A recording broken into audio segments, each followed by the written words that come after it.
All right, hey everybody, it's me, Sam Stein, managing editor of the Bulwark, here with Joe Perticone, author of Press Pass. Just filed the Press Pass, moving at lightning speed. Breaking news, or at least covering breaking news, I should say.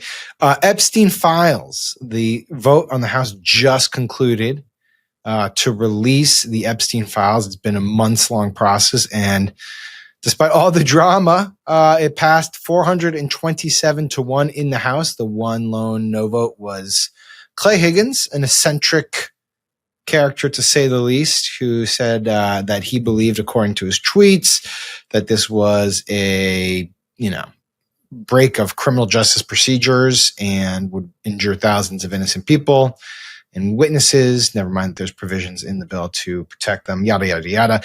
Joe, you were there. You've been covering this. Was any of it a surprise by the end? So I think the speed at which this snowballed was a surprise to everyone. There was so much opposition, and then there was just a handful of Republicans who triggered the discharge. And then suddenly it gets enough signatures last week, and we think, oh, maybe this is going to get quite a few GOP votes. And I was thinking, oh, it's going to get 50. And that amongst the press corps, I thought that was pretty optimistic.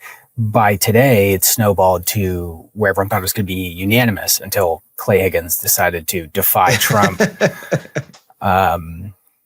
So we'll see. I think that as it goes to the Senate, it's going to be really hard for them to say no to something like this, especially such an overwhelming vote. But as you know, we know that they're going to try and tinker with it. That's what Mike Johnson wants. We'll get to the Senate in a second because I have some thoughts about that. But look, I think what happened here, obviously, is that they saw the way the wind was blowing. Certainly Trump did. And then he comes out and he says, well, let's vote for this thing. And then everyone else had cover. And some of them just did absolute 180s, and some occasions 360s, like Troy Nehls, the congressman who was, as of a couple of days ago, saying he would absolutely oppose this because Trump thought it was a hoax, and now he voted for it, I guess because Trump said release it. Did you get a sense from any Republicans that there was like a sense of relief that they were able to vote for this? You saw a lot of them trying to spin it in the hours leading up to it. You could see that a lot of them, this was becoming personal. If we recall months ago when they were getting yelled at town halls over it. So it is a little bit of a weight off their shoulders. I could say, though, that in the debate process leading up to this, they were still kind of resisting it in the ways they wanted. They had someone like James Comer, who's leading the oversight investigation, speak where he called this political and partisan. They denied allowing Thomas Massie to speak on the Republican side, which led to Democrats letting him speak on their side, which is very rare. That never happens. So you could tell that they were pushed into this and were pissed about being pushed into this. But I think there's a bit of relief, especially from some of the more right-wing members who maybe don't have an iron grip on their district. So they get to say they did this. They get to do it without being in defiance of Trump at the same time, on a technical level. I guess, the other thing is how Mike Johnson managed this, because obviously he's decided that his entire role in this process, not just the Epstein files, but this entire term, is to be subservient to Trump and not independent in the slightest. And so he has to kind of walk this thin line where he wants to protect his members, but obviously he doesn't want to piss off Trump. And so he's speaking this morning. He's talking about, this bill's got some problems. I hope the Senate amends it, but I'm going to vote for it. None of us want to go on record and in any way be accused of not being for maximum transparency. So the only intellectually consistent position to have right now, the only way to ensure that both those things are true at the same time, is to allow for everyone to vote their conscience and to go on record to say, of course, we're for maximum transparency. Now, I'll tell you, there's a handful of Republicans, Judiciary Committee members, and a few others who are really struggling, as I have been, about whether or not they could even vote yes today because of this, because we don't have an absolute guarantee that this will be fixed in the Senate. I have a high degree of confidence in that, and that's why that's why I'll be voting yes today. What is your take on how he handled it? I think this showed that Mike Johnson is not that effective of a speaker when Trump isn't driving the car. Right. Because he quickly lost control of this thing, despite really concerted attempts to block it. So I think it shows that without Trump there, he would not be doing as well as speaker as he would have. He still faces the same kind of problems from insurgent members. Now those people are Thomas Massie, Marjorie Taylor Greene. They used to be people in the Freedom Caucus. So I think it showed that he doesn't have the grip on the conference that people thought he did. Yeah, and that's, I guess, my not trying to diminish the legitimate, important stuff that will be revealed when these files are made public, if they're made public. That's obviously a huge, huge issue, the predominant issue, and it also relatedly could be a huge problem for Trump, judging just by the revelations of the files already out there that have been released, right? Like, so we're potentially hitting a very rough patch for Trump, and it's very evident that he wanted to avoid that. That being said, I think the secondary story here is we now have kind of a proof point that if enough Republicans can band together and resist the pressures of leadership, including Trump, that they can actually get things done or move the ball in directions that Trump doesn't want them to do. And so that's the other story here. The discharge petition worked. Lauren Boebert didn't buckle despite being summoned to the Situation Room. Marjorie Taylor Greene didn't buckle despite Trump coming down hard on her with this stupid Marjorie Taylor Brown nickname and unendorsing her. Tom Massie didn't buckle despite Trump attacking him for remarrying after his wife tragically died. I mean, the ridiculous situation. And then on top of that, you have kind of one of those, but a second discharge petition was got to the 218 signatures it needed to get to yesterday about restoring employment rights for federal employees, union rights for federal employees. Are we going to enter this age now where, just a handful of renegade Republicans decide, you know what, we actually don't care what Trump says and we're going to push this stuff? I think in such a slim majority, that's possible for a lot of things. The fact that we saw 2 in 1 week's time is very rare. It's a big deal. I spoke to Brian Fitzpatrick. He's a more moderate member on the discharge petition who signed on to the other one, not the Epstein one. And he was saying, look, this kind of stuff is going to increase if leadership's not going to put things that we want on the floor. Because when a discharge petition happens, it's not, they're getting the courage to defy the president. It's they're getting fed up with a lack of free movement from congressional leadership.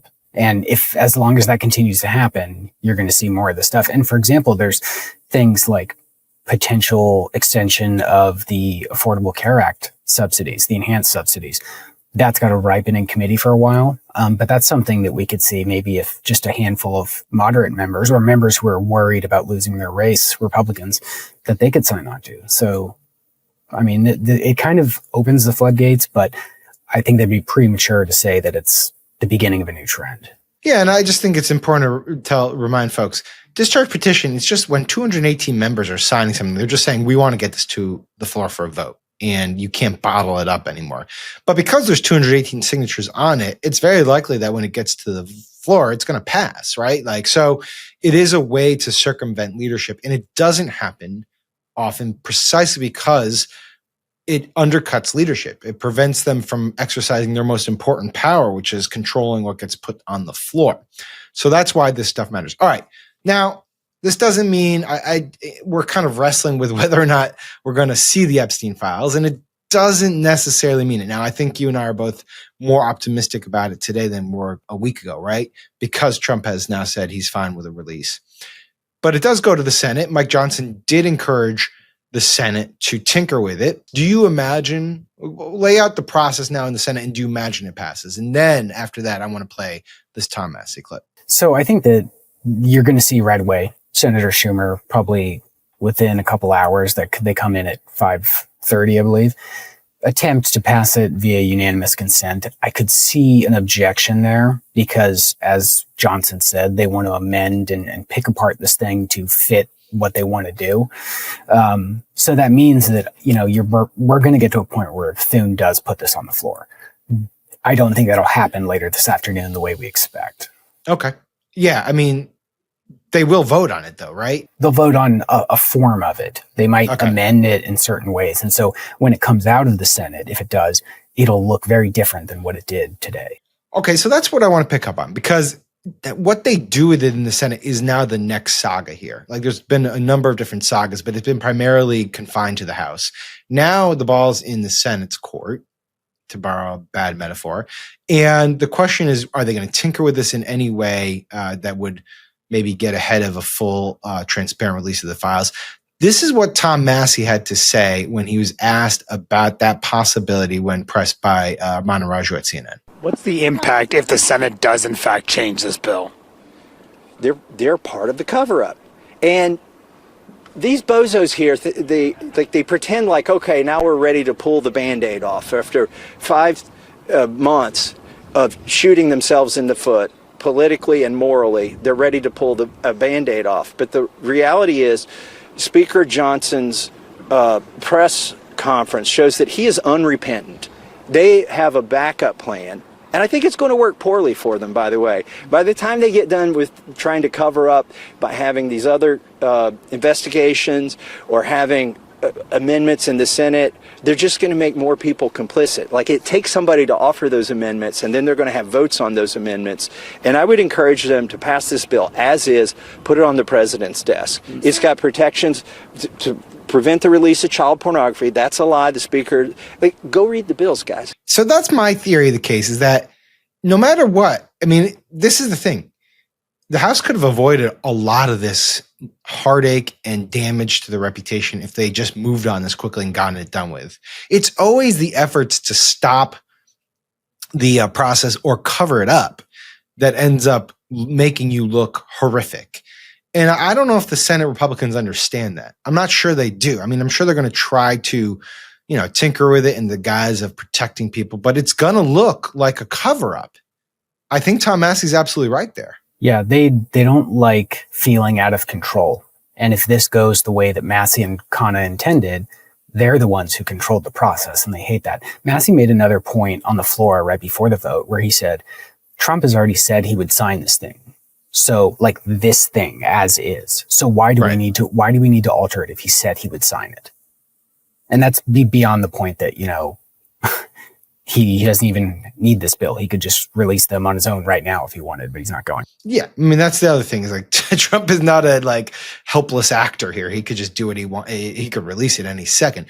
But yeah, it would be interesting. It's going to be interesting to see which of the Senate Republicans decides to play the role of mucking this up on behalf of Trump, assuming that he actually, because I don't actually think he wants it released. I'm very curious to see which senator gets in there and says, you know what, I don't like this. We need to change it in this way, this way, this way. And it's just going to invite more coverage, more criticism, more questions about motivations. And I don't think they quite realize that. And Trump likes to reframe things, especially his own failures, as his own ideas. And so you're seeing him say, I'll sign it. I support it. Go vote for it. Like that's him attempting to control it in his way. The way the Senate will and House leadership will attempt to control it is by altering it and amending it. What that does is it just advances what Massey said, which is the narrative that that's the sanitization, that it's a cover up. Yeah. And it's also sort of ridiculous. I mean, Trump's out here saying it's both a hoax. Then it's also incredibly damaging to Democrats, and yet he is semi-resistant to releasing it. There's a contradiction there. All right, let me leave you this. Prediction time. Is this thing going to ultimately get through the Senate? Yes. Okay. Unanimous? Or are we going to have one of these situations where there's one person who says no, or what are we looking at?